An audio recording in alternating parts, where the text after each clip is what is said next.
Hey everyone, so I'm super excited that this book came in the mail yesterday. This is Jumanji. I used to have a copy of it a long time ago and it got lost in my library somewhere. So in our class we've read a couple of books by Chris Van Allsburg, and you probably know the Polar Express best of all. So this is Jumanji. Maybe you've seen the movie or played the board game. This is the very original version by Chris Van Allsburg, and you know he's the author and the illustrator. So I hope you enjoy it today. His books are always pretty mysterious. You think this one will be too? Now remember, Mother said, your father and I are bringing some guests by after the opera, so please keep the house neat. Quite so, added Father, tucking his scarf inside his coat. Mother peered into the hall mirror and carefully pinned her hat in place, then knelt and kissed both children goodbye. When the front door closed, Judy and Peter giggled with delight. They took all the toys out of their toy chest and made a terrible mess, but their laughter slowly turned to silence, till finally Peter slouched into a chair. You know what, he said, I'm really bored. Me too, sighed Judy. Why don't we go outside and play? Peter agreed, so they set off across the street to the park. It was cold for November. The children could see their breath like steam. They rolled in the leaves, and when Judy tried to stuff some leaves down Peter's sweater, he jumped up and ran behind a tree. When his sister caught up with him, he was kneeling at the foot of the tree, looking at a long, thin box. Very mysterious. What's that? Judy asked. It's a game, said Peter, handing her the box. Jumanji, Judy read from the box. A jungle adventure game. Look, said Peter, pointing to a note taped to the bottom of the box. In a childlike handwriting were the words, free game, fun for some, but not for all. P.S. Read instructions carefully. Want to take it home? Judy asked. Not really, said Peter. I'm sure somebody left it here because it's so boring. Oh, come on, protested Judy. Let's give it a try. Race you home. And she ran off with Peter at her heels. At home, the children spread the game out on the card table. It looked very much like the games they already had. There was a board that unfolded, revealing a path of colored squares. The squares had messages written on them. The path started in the deepest jungle and ended up in Jumanji, a city of golden buildings and towers. Peter began to shake the dice and play with the other pieces that were in the box. Put those down and listen, said Judy. I'm going to read the instructions. Jumanji, a young people's jungle adventure, especially designed for the bored and restless. A.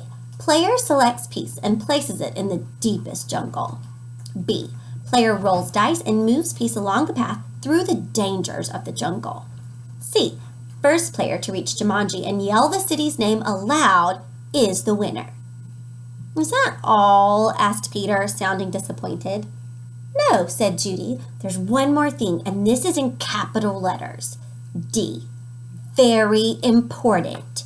Once a game of Jumanji is started, it will not be over until one player reaches the Golden City.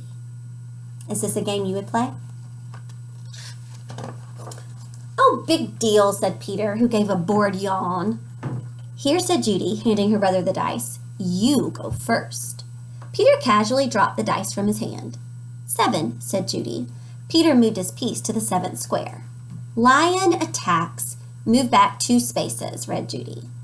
Gosh, how exciting, said Peter in a very unexcited voice. That sounds like some people I know. Sound like anyone you know? As he reached for his piece, he looked up at his sister. She had a look of absolute horror on her face. Peter, she whispered.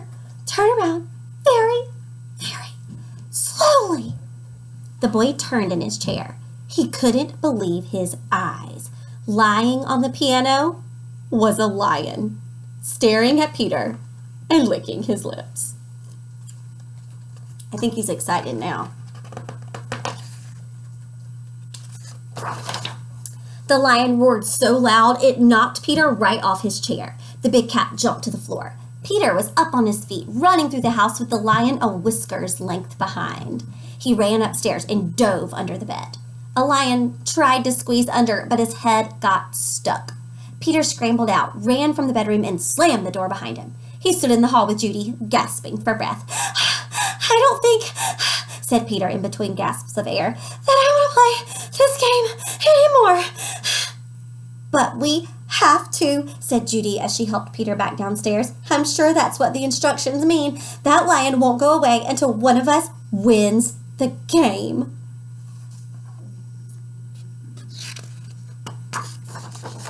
Peter stood next to the card table. Can we just call the zoo and have him take it away? From upstairs came the sounds of growling and crawling at the bedroom door. Or maybe we can wait till Father comes home. No one would come from the zoo because they wouldn't believe us, said Judy. And you know how upset Mother would be if there was a lion in the bedroom. We started this game and now we have to finish it. Peter looked down at the game board. What if Judy rolled a 7? Then there'd be 2 lions. For an instant, Peter thought he was going to cry. Then he sat firmly in his chair and said, let's play. Judy picked up the dice, rolled an 8, and moved her piece. Monkeys steal food. Miss 1 turn, she read. From the kitchen came the sounds of banging pots and falling jars. The children ran in to see a dozen monkeys tearing the room apart. I think you can predict how the rest of this book might proceed.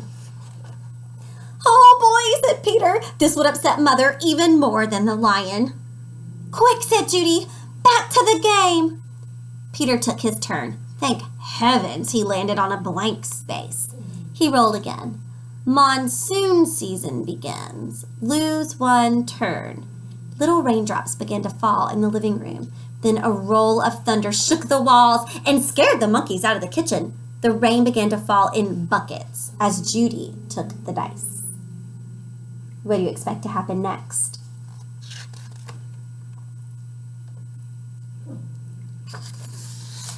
Guide gets lost, lose 1 turn. The rain suddenly stopped. The children turned to see a man hunched over a map. Oh dear, I say, spot of bad luck now, he mumbled. Perhaps a left turn here, a right turn here. Yeah, absolutely, I think a right turn, or maybe... Excuse me, said Judy, but the guide just ignored her. Around here, then over, over here, around this, good, but then, Judy shrugged her shoulders and handed the dice to Peter. 4, 5, 6, he counted. Bitten by tsetse fly, contract sleeping sickness, lose 1 turn. Judy heard a faint buzzing noise and watched a small insect land on Peter's nose. Peter lifted his hand to brush the bug away, but then stopped, gave a tremendous yawn, and fell sound asleep, his head on the table. Peter! Peter, wake up! Cried Judy, but it was no use. She grabbed the dice and moved to a blank. She rolled again and waited in amazement. Rhinoceros stampede. Go back 2 spaces. As fast as he had fallen asleep, Peter awoke. Together they listened to a rumble in the hallway. It grew louder and louder. You know what it is, right? Suddenly a herd of rhinos charged through the living room and into the dining room, crushing all the furniture in their path. Peter and Judy covered their ears as sounds of splintering wood and breaking china filled the house. Oh man, I bet their mother will be completely enraged about that. Peter gave the dice a quick tumble. Python sneaks into camp. Go back 1 space, Judy shrieked and jumped on a chair. Over the fireplace, said Peter. Judy sat down again, nervously eyeing the 8-foot snake that was wrapping itself around the mantel clock. The guide looked up from his map, took 1 look at the snake, and moved to the far corner of the room, joining the monkeys on the couch. Judy took her turn and landed on a blank space. Her brother took the dice and rolled a 3. Oh no, he moaned. Volcano erupts. Go back 3 spaces. The room became warm and started to shake a little. Molten lava poured from the fireplace opening. It hit the water on the floor and the room filled with steam. Judy rolled the dice and moved ahead. They're trying to get this game over quick, aren't they? They're not even stopping to react anymore. They're just going through the motions. Discover shortcut. Roll again. Oh dear, she cried. Judy saw the snake unwrapping himself from the clock. "If you roll a 12, you can get out of the jungle," said Peter. "Please, please," Judy begged as she shook the dice. Do you think she's going to get a 12? You think it's over here? Let's see. The snake was wriggling his way onto the floor. She dropped the dice from her hand. 1 6, then another. Judy grabbed her piece and slammed it on the board. "Jumanji!" she yelled as loud as she could. The steam in the room became thicker and thicker. Judy could not even see Peter across the table. Then, as if all the doors and windows had been opened, a cool breeze cleared the steam from the room. Everything was just as it had been before the game. No monkeys, no guide, no water, no broken furniture, no snake, no lion roaring upstairs, no rhinos. Without saying a word to each other, Peter and Judy threw the game into its box. They bolted out the door, that's a good word choice, isn't it? Ran across the street to the park and dropped the game under a tree. Back home, they quickly put all their toys away. But both children were too excited to sit quietly, so Peter took out a picture puzzle. As they fit the pieces together, their excitement slowly turned to relief and then exhaustion. With the puzzle half done, Peter and Judy fell sound asleep on the sofa. "Wake up, dears," Mother's voice called. Judy opened her eyes. Mother and Father had returned and their guests were arriving. Judy gave Peter a nudge to wake him. Yawning and stretching, they got to their feet. Mother introduced them to some of the guests, then asked, "Did you have an exciting afternoon?" "Oh, yes," said Peter. "We had a flood, a stampede, a volcano. I got sleeping sickness, and—" Peter was interrupted by the adults' laughter. "Well," said Mother, "I think you both got sleeping sickness. Why don't you go upstairs and put your pajamas on? Then you can finish your puzzle and have some dinner." Can you infer that they didn't believe him? They thought he was dreaming or having a vivid imagination, maybe. When Peter and Judy came back downstairs, they found that Father had moved the puzzle into the den. While the children were working on it, one of the guests, Mrs. Budwing, brought them a tray of food. "Such a hard puzzle," she said to the children. Daniel and Walter are always starting puzzles and never finishing them. Daniel and Walter were Mrs. Budwing's sons. They never read instructions either. "Oh, well," said Mrs. Budwing, turning to rejoin the guests. "I guess they'll learn." Both children answered, "I hope so." But they weren't looking at Mrs. Budwing. They were looking out the window. 2 boys were running through the park. They were Danny and Walter Budwing. And Danny had a long, thin box under his arm. Chris Van Allsburg does a great job of foreshadowing, so we can have some ideas about what's going to happen with those 2 boys if there were another book, which there happens to be. So if you enjoyed that book, then you should find Zathura, which is sort of the second book in the series, and it includes the Budwing boys, and they don't read instructions very well. So, what did you think about Jumanji?